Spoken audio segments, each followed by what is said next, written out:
From simple waist cloths to royal robes and modern suits, Indian men's fashion reflects centuries of change and cultural influence.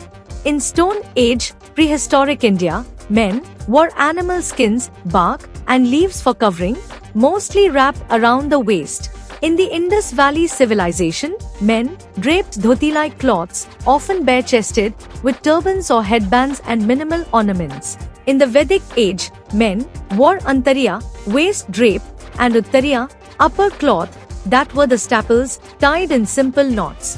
During the Maurya Empire, men wore short dhoti with turbans, waistbands, and jewelry, often bare-chested with royal ornaments. During the Gupta Empire, stitched garments became common and men wore dhoti with richly decorated uttariya and elaborate turbans. During Sangam age and in South Indian kingdoms, men wore a single draped garment called veshti with ornaments and flower garlands, often bare upper body.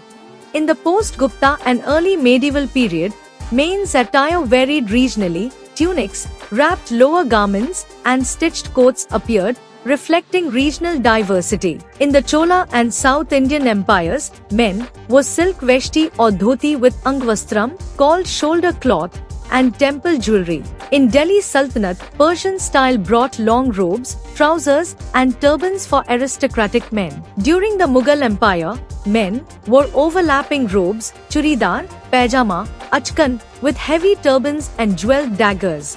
In Maratha and regional kingdoms, dhoti, kurta, pagdi, and angarkha became popular, with strong regional variations among the men. During the colonial period, British Raj, Western trousers and shirts blended with Indian dhoti, kurtas, sherwanis, and Nehru jackets for Indian men. During the post-independence period, politicians favored khadi kurta pajama, Nehru jacket, while urban men adopted full Western suits. Now, in the globalized modern era, men wear diverse fashion, formal Western suits, casual jeans, kurta pajama, sherwani, and fusion Indo-Western wear. That was the journey of Indian men's fashion through the ages. Which era style do you love the most? Tell us in the comments. Subscribe to Decca Globe for more fashionable stories.